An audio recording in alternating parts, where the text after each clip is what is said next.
இந்த குரு பெயர்ச்சி என்பது ஒரு மிக விசேஷமான குரு பெயர்ச்சியா பார்க்கப்படுறதுக்கு முதல் காரணம் 12 வருஷத்துக்கு பிறகு புத்திர காரகன் உச்சமடைகிறதுனால 12 ராசிக்காரர்களுக்கும் யாரெல்லாம் ட்ரீட்மெண்ட் எடுத்துட்டு இருக்கீங்களோ, யாரெல்லாம் வைத்தியம் பார்த்து தோல்வி அடைஞ்சிருக்கோ அவங்க எல்லாருமே இந்த காலகட்டங்கள்ல இயற்கையாகவே குழந்தை உருவாகக்கூடிய பிராப்தம் 100% இருக்கு. மிதுன ராசிக்காரர்களுக்கு இந்த வருஷத்தினுடைய குரு பெயர்ச்சி ரொம்பவே ஒரு அற்புதமான பலன்களை தரும். குறிப்பா தனஸ்தானத்துல குரு வர்றதுனால மிகுந்த பொருளாதார முன்னேற்றத்தை தரக்கூடிய அடிப்படையில அவங்களுக்கு இந்த குரு பெயர்ச்சி இருக்கு அப்படின்னு நம்ம சொல்லலாம். கிட்டத்தட்ட 12 வருஷத்துக்கு பிறகு குரு பகவான் உச்சமடைஞ்சு தன்னுடைய சொந்த ராசியை பார்க்கிறார். கன்னிராசிக்காரர்களுக்கு இந்த குரு பெயர்ச்சி ஒரு மகத்துவம் வாய்ந்த பயிற்சியாக நிச்சயமாக இருக்கும். ஏன்னா லாபத்துல குரு வரார். 10 ரூபாய் இல்ல நேத்திக்கு நினைச்சவங்க கையில 1000 ரூபாய் இருந்து செலவு பண்ணுவாங்க. 1000 எதிர்பார்த்தவங்களுக்கு இன்னைக்கு லட்சம் கிடைக்கக்கூடிய அமைப்புகளை ஏற்படுத்தும். விருச்சிக ராசிக்காரர்களுக்கு ஒரு திடீர் யோகம் அதிர்ஷ்டத்தை தரக்கூடிய அற்புதமான ஆண்டாக இந்த வருடம் அமைஞ்சே தீரும். 12 ராசிக்காரர்களுக்கும் அவர் பார்க்கக்கூடிய இடத்தினுடைய பலன்களை அள்ளி கொடுப்பார். இந்த வருடத்துல நீங்க தயவு செஞ்சு கவலைப்பட வேண்டாம். எந்த ராசிக்காரர்களாக இருந்தாலும் குருவினுடைய பார்வை படக்கூடிய இடங்களும் குரு அமரக்கூடிய இடங்களும் சத்தியமாக அவருடைய வாழ்க்கையில் பல மாற்றங்களை பெற்று தந்தே தீரும். யாமிருக்க பயம் என் நேயர்கள் அனைவருக்கும் அன்பார்ந்த வணக்கம். மேவிய வடிவுறும் வேலவா போற்றி, தேவர்கள் சேனாபதியே போற்றி, குரமகள் மணமகிழ் கோவே போற்றி, திறமிகு திவ்ய தேகா போற்றி, இடும்பா யுதனே இடும்பா போற்றி, கடம்பா போற்றி, கந்தா போற்றி போற்றி. இன்றைக்கு இந்த பதிவை பார்த்துட்டு இருக்கிற உங்களுடைய வாழ்க்கையில் இருக்கக்கூடிய அந்த நீக்க முடியாத சோகம்னு நீங்க நினைச்சிட்டு இருக்கீங்க, கண்டிப்பா அதை யாம் இருக்க பயமேன் என்று முருகனுடைய துணையோடு அந்த சோகத்திலிருந்து நீங்கள் வெளிப்பட்டு மனமகிழ்வு அடையணும் அப்படின்றத நான் மனதார வேண்டிக் கொண்டு இந்த குரு பெயர்ச்சி சிறப்பு பலன்கள் இந்த நிகழ்விற்கு உங்களை வரவேற்பதில் பெருமகிழ்ச்சி அடைகின்றோம். யாம் இருக்க பயமேன் திரு அருண்குமார் அவர்களை வரவேற்கலாம். வணக்கம். வணக்கம். ரொம்ப மகிழ்ச்சி உங்களை சந்திக்கும் போது. பல பேருக்கு நம்பிக்கை வந்திருக்கும். இப்பவே கமெண்ட்ஸ்ல வந்து ஓம் முருகா அப்படின்னு கொடுத்துட்டு இருப்பாங்கன்னு நினைக்கிறேன். நம்மளுடைய இன்றைய இந்த பதிவு அப்படின்றது ரொம்ப முக்கியமானது. வாக்கிய பஞ்சாங்கப்படி குரு பெயர்ச்சி பலன்களை நம்ம பார்க்க போறோம். இப்ப பார்வைக்குன்னு ஒரு பவர் இருக்கு அப்படின்றது எல்லோருக்குமே தெரியும். காதலியினுடைய கடைக்கண் பார்வை நம்ம மேல விழுமா அப்படின்னு நம்ம பார்ப்போம். மனிதர்களுக்கே அப்படி இருக்கும் பொழுது கிரகநிலைகளினுடைய பார்வைக்கு வித்தியாசம் இருக்கு. சனி பார்வைனா ஒரு பயம் வருது, குரு பார்வைனா ஒரு மகிழ்ச்சி வருது. இந்த இரண்டிற்கும் உள்ள வேறுபாடு சொல்லுங்க. குரு பார்வை அப்படின்றது எவ்வளவு முக்கியம்? குரு வந்து பாத்தீங்கன்னா சுபத்துவமான கிரகம். ரொம்பவே நல்ல மனிதர்களுடைய பார்வை. இப்ப நம்மளே மனிதர்கள்ட்ட பேசும்போது பழகும் போதெல்லாம் நல்ல மனிதர்களோட இருக்கும் பொழுது ஒரு நல்ல விதமான உணர்வுகளை நம்ம ஃபீல் பண்றோம்.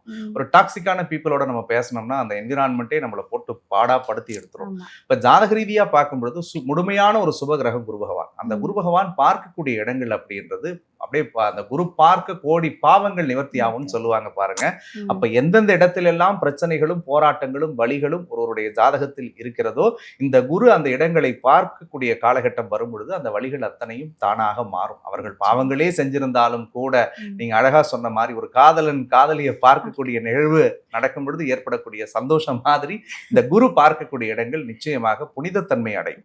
அப்படிப்பட்ட ஒரு பார்வை எங்க மேல விழாதா அப்படின்னு யாம் இருக்க பயமே நண்பர்கள் எல்லாருமே பார்த்துட்டு இருப்பாங்க. இப்ப கமெண்ட்ஸ்ல கொடுத்துட்டு இருப்பாங்க, வலி மட்டும்தான் மிச்சம், உயிர் மட்டும்தான் இருக்கு அப்படின்ற கமெண்ட்ஸை நம்ம பார்க்கிறோம். இது எல்லாவற்றிற்கும் நிவர்த்தி தரும் வகையில வாக்கிய பஞ்சாங்கப்படி வரக்கூடிய இந்த குரு பெயர்ச்சி பலனை பத்தி சொல்லுங்க. எந்த நேரத்துல அது நிகழப்போகுது, அதை பற்றி ஒரு விளக்கம் கொடுங்க. வாக்கிய பஞ்சாங்கப்படி பார்த்தோம்னா குரு பகவான் வைகாசி மாதம் 13ஆம் தேதி அன்னைக்கு, இங்கிலீஷ் படி பார்த்தா மே மாதம் 26ஆம் தேதி இப்பொழுது இருக்கக்கூடிய மிதுன ராசியிலிருந்து தன்னுடைய அடுத்த வீடு உச்ச வீடான கடகராசிக்கு பயிற்சி ஆகிறார். இந்த குரு பெயர்ச்சி கிட்டத்தட்ட 12 வருஷத்துக்கு பிறகு நடக்கக்கூடிய ஒரு விசேஷமான பயிற்சி அப்படின்னு சொல்லலாம். ஏன்னா குரு உச்சம் அடையக்கூடிய ஒரே ஒரு வீடு கடகராசி தான். இப்ப குரு உச்சமா இருக்கும் பட்சத்துல தட் மீன் இப்ப நம்ம பாக்கெட்லயே ஒரு 10,000 பணம் இருந்துச்சுன்னா நாம் செலவு பண்ணக்கூடிய விதங்கள் வேறு மாறி இருக்கும், நம்மளுடைய மனநிலைகள் வேறு மாறி இருக்கும். இப்ப குரு பகவான் ஒரு புத்துணர்வான இடத்துக்கு, ஒரு குதூகலத்தை தரக்கூடிய இடத்துக்கு தன்னுடைய உச்ச பார்வை பலத்தோடு ஆட்சி பலத்தோடு அமரும் போது 12 ராசிக்காரர்களுக்கும் அவர் பார்க்கக்கூடிய இடத்தினுடைய பலன்களை அள்ளி கொடுப்பார். 12 ராசிக்காரர்களுக்கும் அவர் எந்தெந்த இடத்துல வந்து அமர்கிறாரோ அதற்கேற்ப பல்வேறு விதமான மாற்றங்களை நிச்சயமாக இந்த வருஷத்துல கொடுத்தே தீருவார். இன்னும் எளிமையா சொல்லணும்னா, இத்தனை வருஷம் நிறைய கிரகம் பயிற்சி ஆகுதுங்க, எங்களுக்கு எதுவுமே மாறவே இல்லை, போராடிட்டே தானே இருக்கிறோம், ஒவ்வொரு தடவையும் குரு பலன் இருக்கு, குரு பயிற்சி ஆயிடுச்சு, சனி பயிற்சி ஆயிடுச்சு, இது நடந்துரும்னு சொல்லிலாம் நிறைய கவலையோட நம்ம மக்கள் வாழ்ந்திருப்பீங்க. இந்த வருடத்துல நீங்க தயவு செஞ்சு கவலைப்பட வேண்டாம். எந்த ராசிக்காரர்களாக இருந்தாலும் குருவினுடைய பார்வை படக்கூடிய இடங்களும் குரு அமரக்கூடிய இடங்களும் சத்தியமாக அவருடைய வாழ்க்கையில் பல மாற்றங்களை பெற்று தந்தே தீரும். மாற்றம் ஒன்றே மாறாதது, மகிழ்வான மாற்றம் உங்களுக்கு காத்திருக்கு. 12 ராசிக்காரர்களுக்கும் மனமார்ந்த வாழ்த்துக்கள். இருந்தாலும் ஒரு ஆசை, இந்த 12 ராசியில ஃபர்ஸ்ட் 3 இடம் இல்ல ஃபர்ஸ்ட் 5 இடம் அப்படின்னு சொல்லி முக்கியத்துவம் கொடுக்கக்கூடிய ராசிகள். இவங்களுக்கு அதிர்ஷ்டத்தை இன்னும் அள்ளி கொடுக்க போறாரு, நீங்க கவலையே பட வேண்டாம்னு சொல்லக்கூடிய ராசிகள் யாரெல்லாம்? நம்ம நேர்களை பொறுத்த வரைக்கும் ஃப்ரம் டே ஒன்லேருந்து நான் சொல்லக்கூடியது 12 ராசிக்காரர்களுக்கும் குரு நிச்சயமான நல்ல பலன்களை தருவார். இதுல குறிப்பிட்ட ராசிக்காரர்களுக்கு குருவினுடைய பலன் நிறைவாக கிடைக்கும். அந்த குரு பலன் அப்படின்னா எந்த ராசிக்காரர்கள் சுபகாரியங்களை நாம் கண்மூடித்தனமாக செயல்படுத்தலாம், அதாவது ஒரு நல்ல விஷயங்களை தொடங்குறதுக்கும் நல்ல காரியங்களை தொடங்குறதுக்கும் அவர்கள் தொடங்கக்கூடிய காரியங்கள்ல நல்ல வெற்றி கிடைப்பதற்குரிய முயற்சிகளை யாரெல்லாம் எடுக்கலாம் அப்படின்னு சொல்லி பார்த்தோம்னா அதுல பிரதானமாக இருக்கக்கூடியது நீங்க கேட்ட மாதிரி நல்ல பலன்களை பார்க்கக்கூடிய ராசி அப்படின்னே போனாலும் மிதுன ராசிக்காரர்களுக்கு இந்த வருஷத்தினுடைய குரு பெயர்ச்சி ரொம்பவே ஒரு அற்புதமான பலன்களை தரும். ஏன்னா ஏற்கனவே ஜென்மத்துல வந்த குரு சிறைப்பட்ட வாழ்க்கை மாதிரி போட்டு வாட்டி எடுத்திருப்பார். ஏன்னா ஜென்ம ராமர் வனத்திலே சீதையை சிறை வைத்ததுன்னு ஒரு பழமொழி இருக்குங்க. அப்ப ஜென்மத்துல குரு வரும்பொழுது தனிமை சிறைக்குள்ள மிதுனராசிக்காரர்கள் தனக்குள்ளே ஆட்படுத்தி கொள்வாங்க. மனதளவுல நிறைய சவால்களையும் போராட்டங்களையும் அனுபவிச்சிருப்பாங்க. குடும்ப ஸ்தானத்துல குரு உச்சம் அடைஞ்சு வரும்பொழுது மிதுனராசிக்காரர்களுக்கு இதுவரை பார்த்திராத ஒரு குடும்ப சந்தோஷத்தை அவர்கள் உணர்வார்கள். குறிப்பா தனஸ்தானத்துல குரு வர்றதுனால மிகுந்த பொருளாதார முன்னேற்றத்தை தரக்கூடிய அடிப்படையில அவங்களுக்கு இந்த குரு பெயர்ச்சி இருக்கு அப்படின்னு நம்ம சொல்லலாம். அதற்கடுத்தது கடந்த ஒரு வருட காலமாக பண விஷயங்கள்ல நிறைய நெருக்கடியில மாட்டிட்டு வேலையில தொழில பிரச்சனைகளை சந்திச்ச கன்னிராசிக்காரர்களுக்கு இந்த குரு பெயர்ச்சி ஒரு மகத்துவம் வாய்ந்த பெயர்ச்சியாக நிச்சயமாக இருக்கும். ஏன்னா லாபத்துல குரு வரார். 10 ரூபாய் இல்ல நேத்திக்கு நினைச்சவங்க கையில 1000 ரூபாய் இருந்து செலவு பண்ணுவாங்க. 1000 எதிர்பார்த்தவங்களுக்கு இன்னைக்கு லட்சம் கிடைக்கக்கூடிய அமைப்புகளை ஏற்படுத்தும். சோ அந்த அடிப்படையில கன்னிராசிக்காரர்கள் மேன்மை பெறக்கூடியவர்களாக இருக்கிறார்கள். அதற்கு அடுத்தது விருச்சிக ராசிக்காரர்கள். சார், செய்யாத தப்புக்கு நாங்க தண்டனை அனுபவிச்சோம், பண்ணாத பாவத்துக்கு நாங்க பழி ஏத்துக்கிட்டோம், கடன் நாங்க வாங்கல ஆனா வட்டியை நாங்க கொடுத்துக்கிட்டு இருக்கிறோம், என்னதான் சார் நாங்க பண்றது, யாரோ ஒருத்தவங்க பண்ற பாவம் எங்களை கொல்லுது, எப்படியாவது நாங்க மீண்டிட மாட்டோமா அப்படின்னு நினைச்சிட்டு இருந்த விருச்சிக ராசிக்காரர்களுக்கு 9ஆம் இடத்துல குரு வரார். ஓடிப்போன ராஜாவுக்கு 9ல குரு வந்துச்சுன்னா போற இடமெல்லாம் சொந்த இடம்னு சொல்லுவாங்க இல்லையா? அந்த அடிப்படையில் அவர்கள் எடுக்கக்கூடிய முயற்சிகள் 100% வெற்றியை தரக்கூடியதாக இருக்கும். விருச்சிக ராசிக்காரர்களுக்கு ஒரு திடீர் யோகம் அதிர்ஷ்டத்தை தரக்கூடிய அற்புதமான ஆண்டாக இந்த வருடம் அமைஞ்சே தீரும். சோ அதற்கடுத்து இருக்கக்கூடியது முக்கியமான ராசி. இந்த 8 வருஷத்துல எந்த கிரகம் பயிற்சி ஆனாலும் நம்ம வாழ்க்கை மாறிடாதா அப்படின்னு இலவு காத்த கிளி மாதிரி நல்ல நேரத்துக்கு எதிர்பார்த்த மகர ராசிக்காரர்களுக்கு இந்த வருடத்தில் ஒரு மிகப்பெரிய மகத்துவ மாற்றம் நடந்தே தீரும். கிட்டத்தட்ட 12 வருஷத்துக்கு பிறகு குரு பகவான் உச்சமடைஞ்சு தன்னுடைய சொந்த ராசியை பார்க்கிறார்.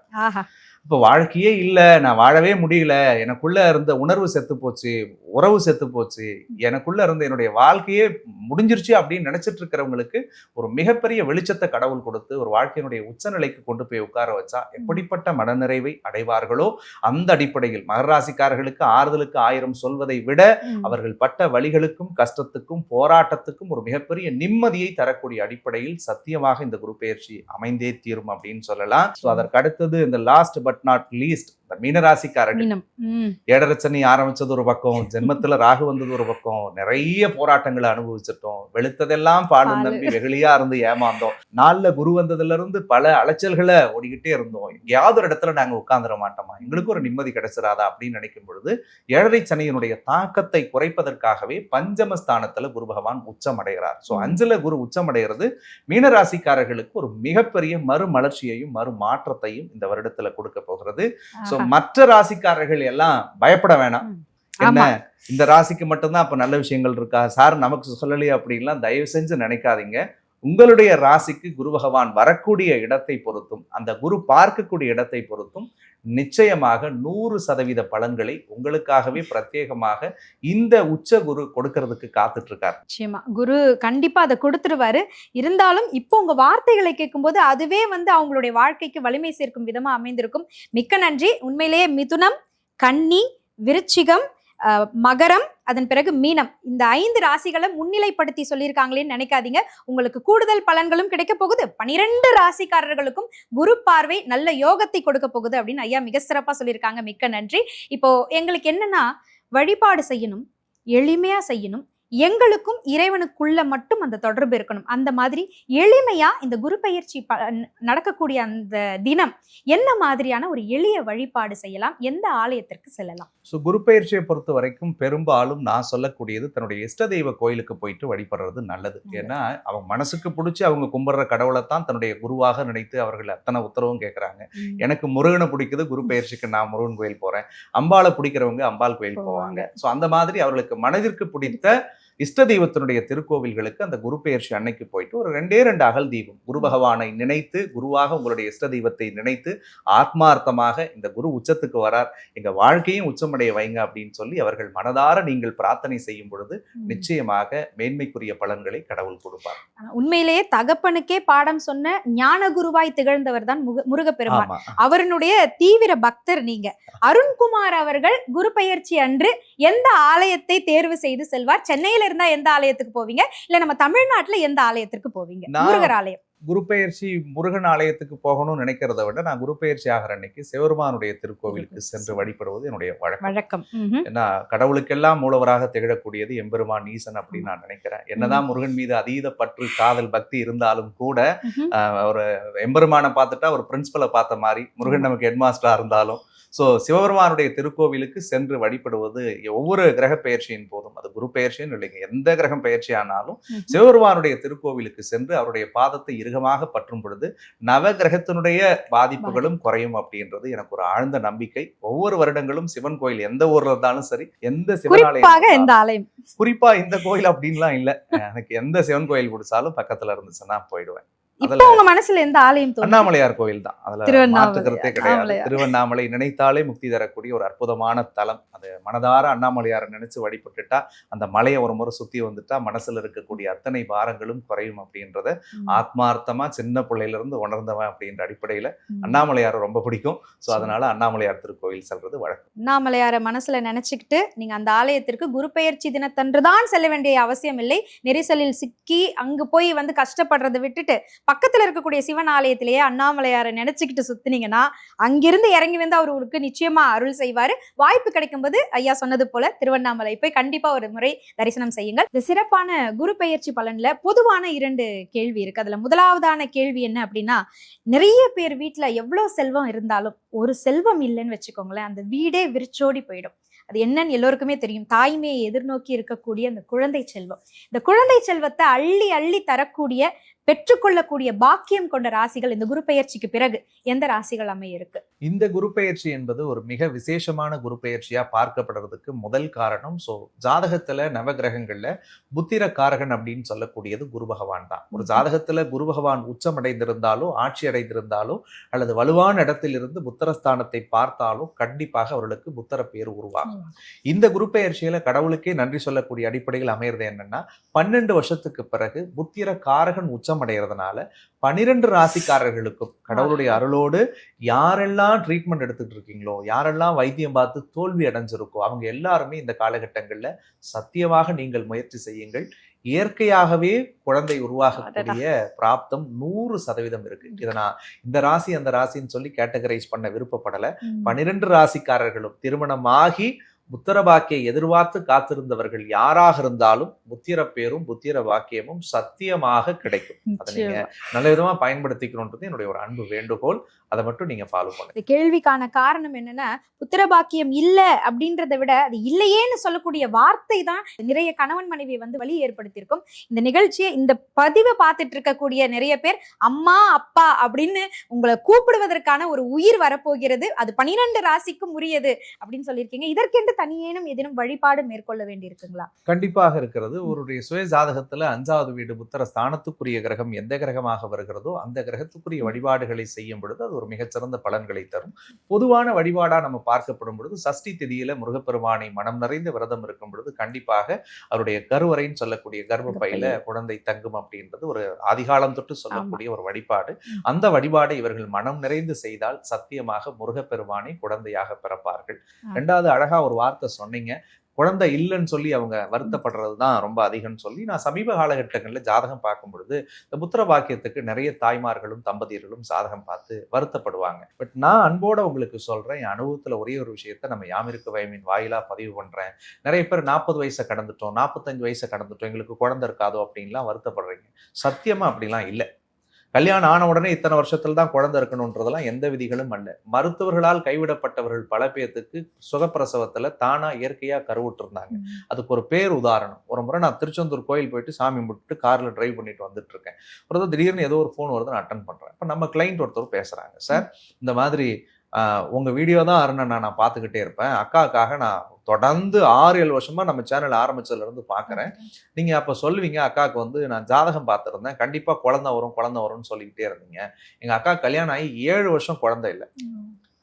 உலகத்துல இருக்கக்கூடிய எல்லா ட்ரீட்மெண்ட்டையும் நான் எடுத்து பார்த்துட்டேன்னா, எங்களுக்கு கல்யாணம் ஆகி அக்காவுக்கு 7 வருஷமா குழந்தை இல்லாம இருந்தது.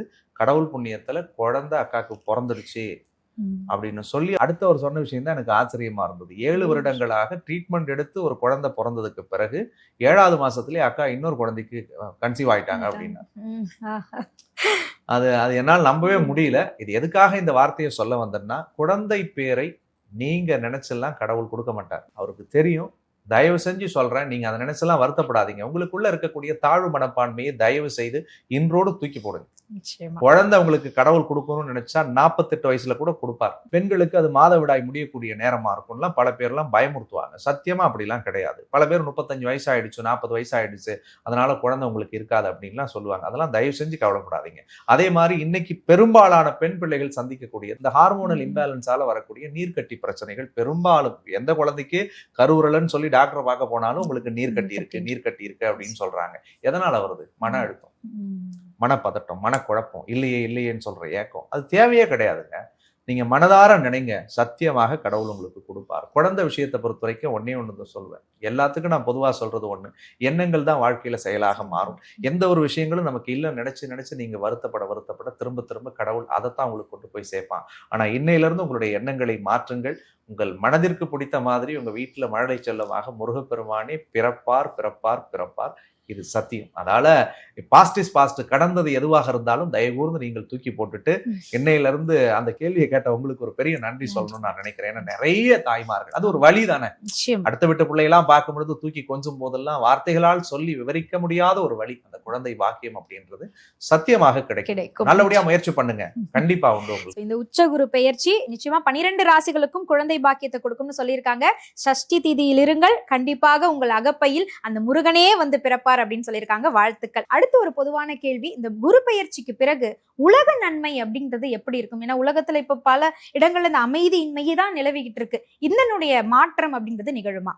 குரு பெயர்ச்சிக்கு பிறகு பார்த்தோம்னா கோச்சார ரீதியாக இருக்கக்கூடிய ராகு கேதுனுடைய சஞ்சாரமும் சனியினுடைய சஞ்சாரமும் உண்மையை சொல்லணும்னா சாதகமான இடத்துல பொதுவா இல்ல. அதுலயும் குறிப்பா மே மாதத்திற்கு பிறகு இன்னும் போர் சூழல் கடுமையாக பாதிக்கும். இன்னும் பல்வேறு விதங்கள்ல இந்த உலகப்போர் மூலக்கூடிய அபாயங்களை ஏற்படுத்தும், பெரிய பொருளாதார தட்டுப்பாடுகளை சந்திக்கக்கூடிய நிலைகள் ஏற்படும். அதுல ரொம்ப ஜாகிரதையா இருக்கணும் அப்படின்றது என்னுடைய ஒரு அன்பு வேண்டுகோள். ஏன்னா ராகு கேது இருக்கக்கூடிய இடங்களும் சாதகமற்ற இடங்கள் இருக்கு. ராகு இருக்கக்கூடியது சனியோட மனையிலையும், கேது இருக்கக்கூடியது சூரியனோட மனையில இருக்கு. சூரியன் கேது கிரகண தோஷத்தை கொடுக்குது. அதை விட இந்த தமிழ் புத்தாண்டு பிறந்த காலகட்டமும் சந்திரனோடு இருக்கக்கூடிய அந்த ராகு கிரகண தோஷத்துல இருக்கு. அப்ப அப்படி இருக்கும் காலகட்டம் என்ன பண்ணுன்னா போர் பதட்டம், போர் சூழல்களை ஏற்படுத்தும். பொருளாதாரத்தில் தட்டுப்பாடுகளும் மந்தத்தன்மைகளையும் ஏற்படுத்தும். அரசியல் தலைவர்களுக்கு பாதிப்புகளை உருவாக்கும். நம்ம யாரெல்லாம் பிரபலமான தலைவர்கள் அப்படின்னு நினைக்கிறோமோ அவர்கள் எல்லாம் விமர்சனத்துக்குள்ளாக்கப்படுவார்கள். அவர்களுக்கு ஏன் ஆயுள் கண்டத்திலே பாதிப்புகளை ஏற்படுத்தக்கூடிய அடிப்படையிலும் இந்த காலகட்டங்கள் இருக்கிறது. அது குரு பெயர்ச்சி ஆனாலும் கொஞ்சம் எச்சரிக்கையாகத்தான் இருக்கிறது. எந்தெந்த விஷயங்கள்ல பொதுமக்களாகிய நாம் எச்சரிக்கையாகவும் முன்னெச்சரிக்கையாகவும் இருக்க வேண்டும்? பொதுமக்களுக்கு சொல்லக்கூடியது செலவினங்களை கொஞ்சம் பார்த்து பண்ணுங்க. தேவை அறிந்து உங்களுடைய செயல்பாடுகளை வகுத்து கொள்ளுங்கள். எந்தெந்த விஷயம் நமக்கு முக்கியமோ அதுக்கு முக்கியத்துவம் கொடுங்க. சம்பந்தம் இல்லாத விஷயங்களை இழுத்து போட்டுக்கிட்டு அதுல நீங்க ஸ்ட்ரெஸ் ஆகிக்க வேணாம். சிம்பிளா சொல்லணும்னா இன்னைக்கு நம்ம பேசிட்டு இருக்கக்கூடிய நேரத்துல கேஸ் தட்டுப்பாடு இருக்கு. அப்ப எதுக்கெல்லாம் கேஸ் அத்தியாவசியமோ அதுக்கு பயன்படுத்துறதுக்கு முயற்சி பண்ணுங்க. கேஸ் இல்லாம அடுப்புல சமைக்கணும்னு நினைக்கிறதுக்கு அடுப்புல சமைக்கிறதுக்கு முயற்சி பண்ணுங்க. இது ஒரு எளிமையான உதாரணம். அதுக்காக என்னடா அடுப்புல சமைக்க சொல்றாரே நினைக்க வேணாம். சோ தேவையான விஷயத்திற்கு, நல்ல செயல்களுக்கு, நல்ல காரியத்திற்கு, நல்ல உங்களுடைய எண்ணங்களை பயன்படுத்துங்க. தவறான காரியத்தை தூக்கி ஓரம் வச்சுட்டாலே போதும். இந்த குரு பெயர்ச்சிக்கு பிறகு விவசாயம், ஆன்மீகம், ஜோதிடம், கலை கூட எடுத்துக்கொள்ளலாம். இந்த 4 துறைகள் எப்படி இருக்கும் குரு பெயர்ச்சிக்கு பிறகு? குரு உச்சத்துக்கு வர்றதுனால இந்த 4 துறைகளும் மிகச்சிறந்த அடிப்படையில் ஞானத்தை பெறக்கூடியதாக இருக்கும். குறிப்பாக ஆன்மீகம், ஜோதிடத்தை நம்ம ஒரே துறையில ரிலேட் பண்ணலாம். அது முக்கியமான விஷயம் என்னன்னா, நவம்பர் மாதம் 13ஆம் தேதிக்கு பிறகு மக்கள் அதீத ஆன்மீகத்துக்குள் செல்வார்கள். அது எதுக்காகன்னா, குருவும் கேதுவும் ஒன்னா சேர்றாங்க. கேது என்பது ஞானத்தை கொடுக்கக்கூடியவர், குரு என்பது மேன்மை பொருந்திய கடவுளாக இருக்கக்கூடியவர். அப்ப மக்களிடையே இந்த ஆன்மீக நாட்டம் அதிகரிக்கும். நிறைய தெய்வ வழிபாட்டு ஸ்தலங்களுக்கு செல்லக்கூடிய எண்ணங்கள் ஏற்படும். நிறைய பிரார்த்தனைகள் பண்ணக்கூடிய சூழல்களை ஏற்படுத்தும். கடவுள் மீதான அதீத பற்று, பக்தியும் காதலும் இவர்களுக்கு அதிகமாக வரும். நேற்று கோயில் போக மாட்டோம், சாமி கும்பிட மாட்டோம்னு சொல்றவங்க எல்லாம் கூட கடவுள் தாயா என்னை காப்பாத்துச்சு அப்படின்ற வார்த்தைகளை சொல்லக்கூடிய சூழல் மே மாதத்திற்கு பிறகு ஏற்படும். விவசாயத்தை பொறுத்த வரைக்கும் குரு பகவான் உச்சமடைந்து செவ்வாயோட வீடான விருச்சிக ராசியை அந்த வருஷத்துல பாக்குறார். சோ அப்ப அந்த விருச்சிக ராசியை பார்க்குங்கால் செவ்வாயினுடைய மனையை பார்க்கறதுனால கண்டிப்பா மண்ணு, மன, பூமி இது சார்ந்த விஷயங்கள்ல ஈடுபடக்கூடிய அத்தனை தொழில்களும் மேன்மை பெறும். இந்த விவசாயம் நல்லா இருக்கும், ரியல் எஸ்டேட் பண்றவங்களுக்கு நல்லா இருக்கும், வீடு கட்டி வீடு விற்கிறவங்களுக்கு நல்லா இருக்கும், அல்லது மண் சார்ந்த தொழில் எதில் அவங்க கால் வச்சாலும் அது கண்டிப்பாக அவங்களுக்கு மேன்மை பெறக்கூடியதாக இருக்கும். சோ அதற்கு அடுத்தது கலைத்துறை சார்ந்த நண்பர்களுக்கு இந்த வருடம் ஒரு மிகச்சிறந்த வருடமாக இருக்கும். அது எந்த கலையில் அவர்கள் ஈடுபடக்கூடியவர்களாக இருந்தாலும் சரிதான். இந்த உச்ச குரு என்பது அவர்களுக்கான ஒரு புதிய புகழருடைய உச்சத்தை தரும். புதிய ஒப்பந்தங்கள்லாம் நிறைய பேத்துக்கு கையெழுத்து போடுவாங்க. நேற்றுக்கு யாருன்னே தெரியாம சைட்ல நின்றவங்களுக்கு எல்லாம் இன்னைக்கு ஒரு பெரிய லீட் ரோல் கிடைக்கும். நேற்றுக்கு யாருன்னே தெரியாத இயக்குநர்கள் எல்லாம் வரக்கூடிய குரு பெயர்ச்சிக்கு பிறகு மிகப்பெரிய பாராட்டை பெறக்கூடிய அடிப்படையில் அவருடைய வாழ்வு மலரக்கூடியதாக இருக்கும். மே மாசத்துக்கு பிறகு பரவலா நம்ம எல்லாரும் பேசப்படக்கூடிய அடிப்படையில் ஒரு நல்ல சினிமா படம் வெளியில வரும். அது ஒரு மிகப்பெரிய தாக்கத்தையும் ஏற்படுத்தக்கூடிய அடிப்படையில் நிச்சயமாக அமையும். Digital medium, social media, social media, digital media வரக்கூடிய காலகட்டங்களில் அபரிவிதமான வளர்ச்சிகளை அடையும். அதே மாதிரி ஏஐ தொழில்நுட்பம் சார்ந்த விஷயங்கள் குரு உச்சமடையும் பொழுது புதிய டெக்னாலஜிஸ் நிறைய உள்ள கொண்டு வருவாங்க. நம்மளே நினைச்சு பார்க்க முடியாத விஷயங்கள்லாம் நடக்கும். இன்னைக்கு கூட ஒரு நண்பரோட பேசும்போது சொன்னாரு, எதிர்காலத்துல ChatGPT நமக்கு வீடியோ முதலாக்கி எடிட் பண்ணி கொடுத்துரும் போல இருக்கு அப்படின்னு சொன்னாரு. நிச்சயமாக அந்த மாதிரியான புரட்சிகரமான விஷயங்கள் நடக்கிறதுக்குரிய வாய்ப்புகள் இருக்கு. இதெல்லாம் நடக்குமா அப்படின்னு நம்ம நினைக்காத விஷயங்கள்லாம் நடக்கும். அது இந்த மே மாசத்துக்கு பிறகு நிச்சயமாக வாய்ப்பு இருக்கு. யாம் இருக்க பயமே நண்பர்கள் நிறைவா நீங்க என்ன சொல்ல போறீங்க அப்படிங்கிற அந்த வெற்றி வார்த்தைகளுக்காக காத்துட்டு இருப்பாங்க. ஒரு சில வார்த்தைகள். சோ யாம் இருக்க பயமேன் உறவுகளை பொறுத்த வரைக்கும் உங்களுடைய வாழ்க்கை இந்த குரு பெயர்ச்சியில மிகப்பெரிய அடிப்படையில் மாற்றத்தையும் சந்தோஷத்தையும் தரக்கூடிய ஒரு அற்புதமான இடத்தை நோக்கி நகரப்போகுது அப்படின்றத மட்டும் நீங்க மனதார வச்சுக்கோங்க. நம்ம சேனலை தொடர்ச்சியா ஃபாலோ பண்றவங்களுக்கு நல்லா தெரியும், இதுதான் ஃபர்ஸ்ட் டைம் நம்ம ஒரு ஆங்கரோட உட்கார்ந்து பேசுறது. ஸோ ரொம்பவே ஆர்த்தி மேடம் அற்புதமாக அந்த நிகழ்ச்சியை தொகுத்து வழங்கினாங்க. கேட்ட உடனே என்னுடைய அன்புக்காக கட்டுப்பட்டு இத்தனை மணி ஆனாலும் பொறுமையாக நிதானமாக உட்காந்து என்கிட்ட பேச வச்சு உங்களுக்காகவே அவங்க சொல்லிட்டாங்க வந்த உடனே, சண்டை போட்டாவது நம்ம நேயர்களுக்கு உங்ககிட்ட இருந்து நான் நல்ல பலன் வாங்கி கொடுக்கணும் சார் அப்படின்னாங்க. ஸோ கடவுள் அருளோடு உங்கள் சார்பாக நான் உங்களுக்கும் எங்கள் நேயர்கள் சார்பாக ஒரு பெரிய நன்றியை தெரிவிச்சுக்கிறேன். ரொம்ப அற்புதமாக இந்த நிகழ்ச்சியை கொண்டு போனீங்க, அதுக்கு என்னுடைய நெஞ்சார்ந்த நன்றி. அண்ட் முருகனுடைய அருளோடு பார்த்துட்டு இருக்கக்கூடிய எல்லாருக்கும் எல்லா வளங்களும் நலன்களும் முருகப்பெருமான் 100% அள்ளி கொடுப்பார் அப்படின்றத நான் மகிழ்ச்சியோடு தெரிவிச்சுக்கிறேன். அண்ட் உங்களுக்காகவும் முருகனுடைய பாதத்துல என்னுடைய பிரார்த்தனைகளை வச்சுக்கிறேன். அண்ட் மற்றொரு அழகான தருணத்துல உங்களை சந்திக்கும் வரை உங்களிடமிருந்து விடைபெறுவது உங்கள் ஜோதிடர் அருண்குமார். நன்றி, வணக்கம்.